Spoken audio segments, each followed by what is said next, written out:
Hello, bienvenidos una vez más a Razonando mi Fe. Yo soy Liz Franco y vamos a continuar con esta como miniserie acerca de el principal dogma de nuestra fe, que es la Santísima Trinidad. Ya habíamos hablado que hablamos de un solo Dios, tres personas. En el video pasado hablamos acerca de Dios Padre. Redoble de tambor. ¿Adivinaste? Hoy vamos a hablar acerca de Dios Hijo o Jesús, que es el mismo.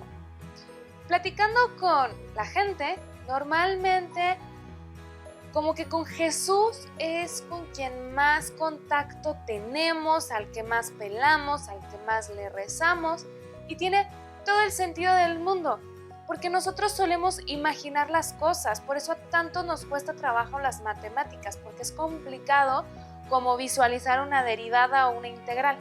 De la misma manera es un poquito más complicado visualizar al Padre o al Espíritu Santo. En cambio el Hijo no, es mucho más sencillo. Si bien no había cámaras, no había canales de YouTube y no nos tomó 1000 selfies mientras predicaba, es muchísimo más fácil imaginarte a un joven de 30, 33 años, oriental, es muchísimo más sencillo. Y aparte hay anécdotas de su vida. Sabes que se dedicaba a la carpintería, que se perdió en el templo, que tenía amigos, que lo invitaban a bodas. Es muchísimo más fácil relacionarte con él porque básicamente vivió todo lo que nosotros vivimos. Por eso suele ser la persona como con la que tenemos más comunicación o más contacto. Habiendo aclarado esto o poniendo esto sobre la mesa, me gustaría irnos un poquito más en el video de hoy a los aspectos teológicos de qué implica que Jesús sea la segunda persona de la Santísima Trinidad. No nos vamos más a enfocar tanto como en su vida, sino más bien en la persona de Jesús como Dios. Para empezar, es el Hijo de Dios. Él es el primero al que se le ocurre llamar a Dios Padre. Nosotros somos hijos de Dios, ya lo veíamos en el video pasado, por Jesús. Él sí comparte esta misma naturaleza del Padre. Lo decimos en el credo, Dios de Dios, luz de luz, porque es Dios junto con Dios, pero es en el Padre y es su Hijo de la misma naturaleza, a diferencia de nosotros que somos, por así llamarlo, hijos adoptivos. Como a Jesús asumir nuestra naturaleza humana, se hace uno como nosotros, se hace nuestro hermano, y eso nos permite a nosotros, simples mortales que no tenemos la naturaleza divina, ser hijos de Dios por adopción. La relación que tienen el Padre y el Hijo es la máxima posible en el mundo mundial y de todo el universo. Tú seguramente tienes personas con las que te llevas muy bien, a lo mejor eres muy cercano con tu hermano, con tu papá, con tu mamá o algún amigo, espero tu pareja. Y hay personas que dices, a lo mejor no hay tanta química, por llamarlo de alguna forma. Así que tú dices, y hay personas que en 2 patadas ya son súper amigos, hiciste un súper clic y wow, bueno, imagínate eso a la infinita potencia. Esa es la relación que tienen Dios Padre y Dios Hijo. Es la máxima posible porque son uno, es un mismo Dios. De hecho, que Jesús sea Hijo de Dios va a ser el punto de partida. El hecho de que en su momento Jesús le haya llamado a Dios Padre es lo que les va a prender el foco a los teólogos, a los santos padres de esa época, a empezar a hablar de la Trinidad ya como un concepto o como un dogma, porque Jesús le dice a Dios Padre, y entonces a partir de ahí se viene como todo este análisis y todo este desarrollo del pensamiento alrededor de la Trinidad. Jesús es el enviado del Padre. El Evangelio de Juan lo repite constantemente, como el Padre me ha enviado, yo soy el enviado del Padre. Dios manda a su único Hijo, así lo expresa tal cual el Evangelio, para salvarnos. Jesús va a estar completamente en sintonía con la voluntad del Padre. No es que se hayan sentado cuando estaban en el cielo, a ver, papá, ¿qué vamos a hacer? Y me vas a mandar, muy bien, yo voy, y luego ¿cómo? No, sino que al ser un mismo Dios tienen una misma voluntad, pero al ser dos personas, el Padre manda al Hijo. El Padre no se encarna, el único que viene a la tierra es el Hijo. Y esto es lo interesante de Jesús. Jesús tiene naturaleza divina, 100%, pero al encarnarse tiene naturaleza humana, 100%. Si tú te imaginas un pie, cuando te enseñaron las fracciones o los porcentajes, pues te ponían seguramente un círculo y te lo partían a la mitad y esto es 50% o un medio y un cuarto y así. Entonces en nuestra cabeza una totalidad es un 100%. ¿Cómo le podemos hacer para que Jesús sea 100% Dios y 100% hombre? No podemos tener un 200% porque lo completo es el 100%. Una vez más recurrimos a las analogías. Tú eres hijo de tu papá e hijo de tu mamá. Aunque tú puedas decir, es que saqué los ojos de mi mamá y el cabello de mi papá y la nariz de mi mamá, no es que solamente de esos rasgos seas de uno o de otro. Eres 100% hijo de tu papá y 100% hijo de tu mamá. No es de que de aquí para acá soy de uno y de aquí para acá soy del otro. Algo similar pasa con Jesús. Él no deja de ser Dios cuando viene a la tierra, pero al mismo tiempo es 100% hombre. Igual que nosotros, tuvo que crecer, tuvo que aprender, nos lo dice el Evangelio de Lucas. Crecía en gracia y sabiduría ante Dios y ante los hombres. Jesús también tiene que aprender y tiene que crecer porque es 100% humano. Jesús queda constituido como Señor y como Mesías después de la resurrección. Dice Pablo, si Jesús no hubiera resucitado, vana sería nuestra fe. El hecho de que Jesús resucite es como el decir de Dios, ¿ya ven cómo si era Dios? ¿Ya ven cómo si es mi hijo? Es esa forma de expresarlo. Por eso Jesús resucita y por eso es capaz de ascender a los cielos con sus propios medios, a diferencia de la Virgen María, que es llevada. Porque este punto de la resurrección va a ser como, digamos, nuestra prueba final y es como la coronación, por llamarlo de alguna forma, de Jesús como Señor, como Mesías, como el ungido, como el Cristo. Por eso le decimos Jesucristo, porque es el enviado del Padre, es el Hijo de Dios, es la segunda persona de la Trinidad, es el ungido, el que venía a venir a salvarnos, el que prometen los profetas por tantos cientos de años. Ok, entonces ya dijimos que Jesús es el Hijo de Dios, check. Eso lo hace a él también Dios, chido por él. ¿A mí en qué me afecta que Jesús sea Dios? Pues ahora sí que como en la película de Disney de Hércules están los dioses en el Olimpo y los humanos allá abajo y ya. No, con nosotros no funciona así. No es que Dios esté allá y nosotros acá, sino que constantemente tenemos una relación. ¿Por qué?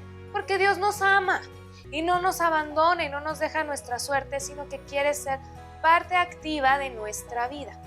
Jesús, en su ser de Dios, también quiere ser parte activa de nuestra vida. Y te la afirmo donde quieras. A ti te conviene hacer de Jesús un elemento importantísimo, el más importante de tu vida. Seguramente has tomado alguna decisión, chiquitas todos los días, pero importante. ¿Qué carrera estudiar? ¿Qué carro comprar? ¿A qué casa mudarte? ¿Qué trabajo aceptar? ¿Con quién casarte? Ese tipo de decisiones, pues las haces tú. No es como que alguien te diga, pues cásate con fulanito o cásate con fulanita. No, o estudia tal o cual carrera. No, es lo que tú quieras. Pero está súper interesante que este tipo de decisiones que realmente marcan nuestra vida, las pongamos delante de Jesús y pensemos, ¿qué haría Él en mi lugar? ¿O para dónde, qué dones me ha compartido Dios? ¿Cómo los puedo poner al servicio? En la parábola de los talentos, Dios le da 5 talentos a uno, 2 a otro, los trabajan y los multiplican. Todas tus decisiones deberían estar encaminadas a multiplicar esos dones que Dios te regala. Y cuando de plano estás bien perdido, yo te lo recomiendo, funciona con método 100% comprobado. En un momento de oración, de intimidad, en serio, pregúntale a Jesús, ¿qué quieres de mí? Tengo 2, 5, 20 opciones. ¿Por dónde me conviene ir? Y vas a ver cómo te va a ayudar. Y yo lo estoy hablando entre opciones buenas, una carrera y otra, un carro y otro. Pero pues también entre el bueno y no tan bueno. ¿Qué haría Jesús en tu lugar? Jesús fue joven, Jesús fue hijo, Jesús fue amigo, Jesús fue ciudadano. ¿Qué haría Jesús en tu lugar? Según los evangelios, ¿qué decisión hubiera tomado Jesús si viviera en la actualidad? Y eso te va a ayudar muchísimo a enfocarte y a llevar mejor tu vida. Y bien lo dijo Jesús, yo soy el camino, la verdad y la vida. Vamos a llegar al cielo si constantemente involucramos a Jesús en nuestras decisiones. Es el punto central de toda nuestra actitud religiosa. Si nosotros leemos un texto del Antiguo Testamento, aunque se haya escrito siglos antes de la venida de Jesús, hoy, en nuestros días, lo vamos a leer desde un punto de vista cristocéntrico. Toda la Sagrada Escritura se ilumina a la luz de Jesús. Los profetas toman muchísima mayor relevancia a la luz de Jesús. Ya habíamos visto en videos anteriores, Isaías con todos sus oráculos mesiánicos. En ese momento, pues, qué chido ha de venir. Pero con nosotros ya llegó y podemos como complementar o entender mejor al profeta, a los patriarcas, a los jueces, a la luz de lo que Jesús nos enseña, las mismas leyes. ¿Cuánto y más el Nuevo Testamento? La misa, el centro es Jesús, los sacramentos, tu oración, todo va alrededor de la persona de Jesús. Y como cada acción y cada oración es trinitaria, pues va alrededor de la Trinidad. Pero como ya dije al principio del video, es Cristo como el que le da cara a Dios y es su forma de facilitarnos a nosotros la existencia para llevar una mejor vida también en el aspecto de nuestra religión y vivir más profundamente nuestra fe. Jesús es, como ya dije, quien te va a ayudar a tomar todas tus decisiones.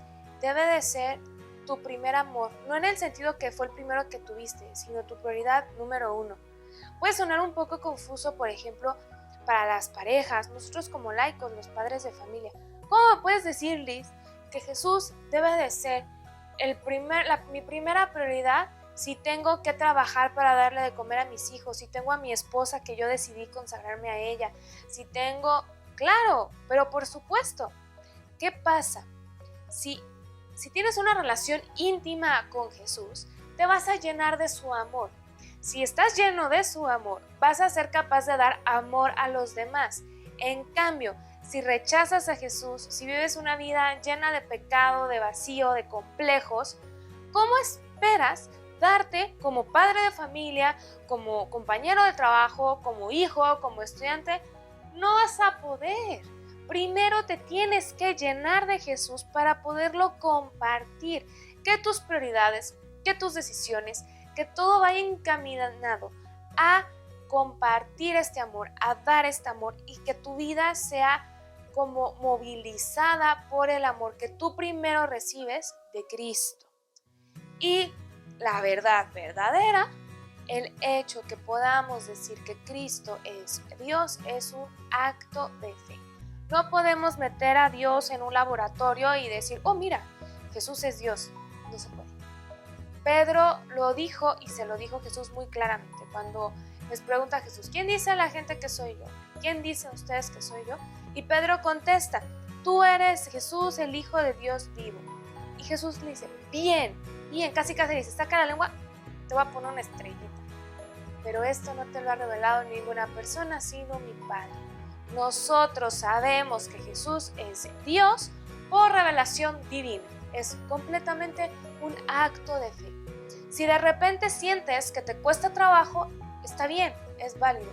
Pídele a Dios que aumente tu fe para poder creer y más allá, amar a Jesús como Él quiere ser amado.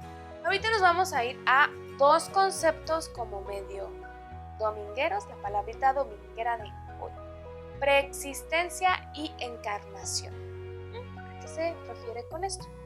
Nosotros ubicamos a Jesús como persona que nace más o menos en el año 0, que viene, sale de la Virgen María y nace en un pesebre y nace, crece, él no se reproduce, si muere y resucita. ¿Esto significa que su existencia empezó en ese momento? No, su existencia está desde la eternidad. Una vez más, no concibamos eternidad como que tiene un principio y no tiene fin. No va por ahí.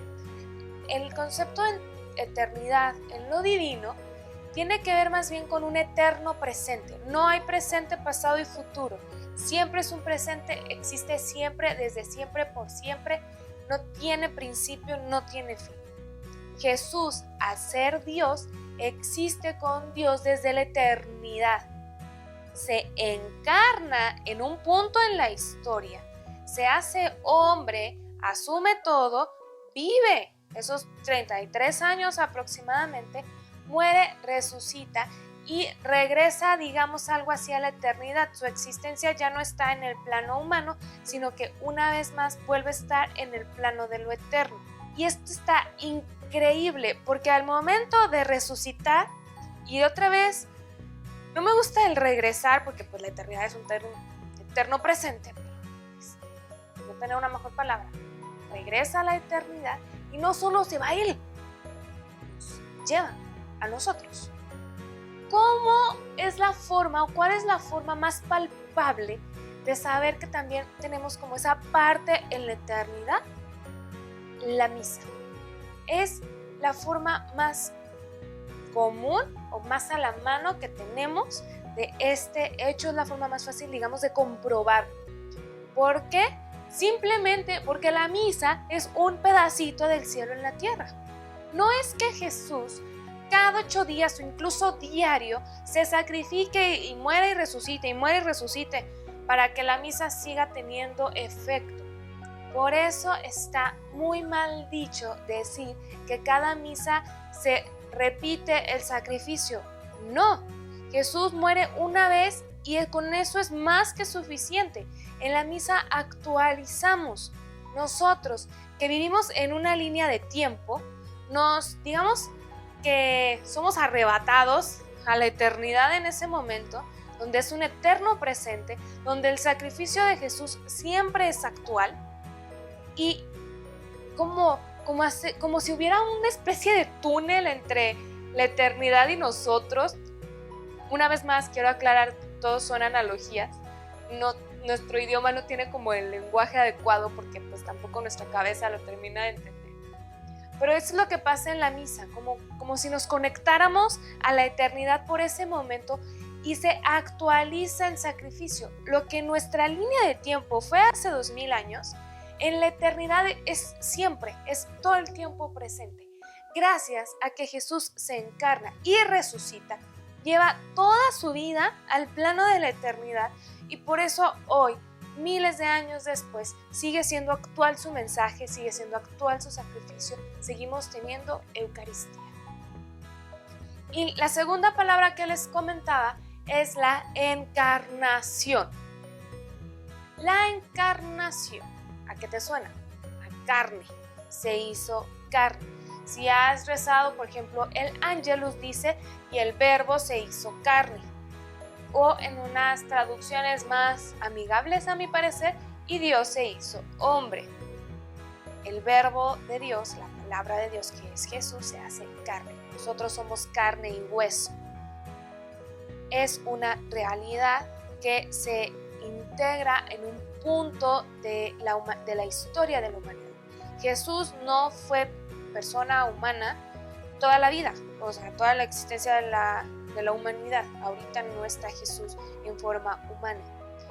Lo fue en un punto de la vida, en una familia, en una cultura, en un tiempo, y Él va a asumir eso. Jesús es un judío. Jesús no es cristiano. Discúlpeme, pero pues no. Jesús vive como judío. Él no iba a misa, Él iba a la sinagoga, Él celebraba la Pascua, Él iba al templo de Jerusalén. Jesús fue enseñado por María y por José a rezar. Seguramente tenía un rabí en la sinagoga de Nazaret que le enseñó a leer la Torá. En los evangelios nos dice que iba a las sinagogas, leía los rollos de los profetas y los comentaba con sus compañeros. Jesús vive inserto en una historia. Por eso es tan importante lo que comentábamos casi al principio del video. Jesús es 100% Dios, pero es 100% hombre. Y es bien interesante ver cómo Jesús a lo largo de su vida ríe, llora, se enoja, se cansa, tiene amigos. Por eso les decía que es tan fácil identificarnos con Él o sentirnos atraídos por Él, porque Él vive todo lo que nosotros vivimos. Lo vemos enojado, lo vemos cansado, lo vemos contento, ilusionado, rezando, desesperado, con miedo, con ilusiones, cotorreando. De todas las facetas lo vemos. Realmente es una persona. Y aquí lo increíble, que se haya encarnado, se hace uno como nosotros y nos hace hermanos. Al momento de hacernos hermanos, pues ¿qué creen? Tenemos el mismo Padre. Y Dios ya no es un ente lejano allá en el cielo inalcanzable. Se vuelve no solo el Padre de Jesús, sino tu Padre y mi Padre. Por eso nosotros podemos rezar Padre nuestro, porque el mismo Jesús así nos lo enseñó. Por eso somos capaces de unirnos, por eso nos podemos ir al cielo.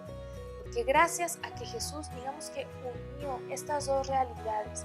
Por eso hablamos de que cuando nos vamos a morir, vamos a vivir, a resucitar y a vivir la eternidad con Dios. Vamos a entrar en ese plano y esto es posible gracias al amor de Dios. Gracias a que en ese infinito amor Jesús se encarna y Él que tiene las dos naturalezas, ahora sí que nos puede llevar ahí en la mochila y nos lleva con Dios Padre. Hasta aquí la vamos a dejar. Eso fue todo por hoy. El tema de Jesús nunca en la vida se va a agotar. Muy probablemente después hagamos videos, pero si alguna duda te quedó, déjala en los comentarios para de ahí sacar a lo mejor una serie de videos hablando solamente de Jesús. Yo soy Liz Franco, esto fue Razonando mi Fe y recuerda, razona, cree, ama y contempla.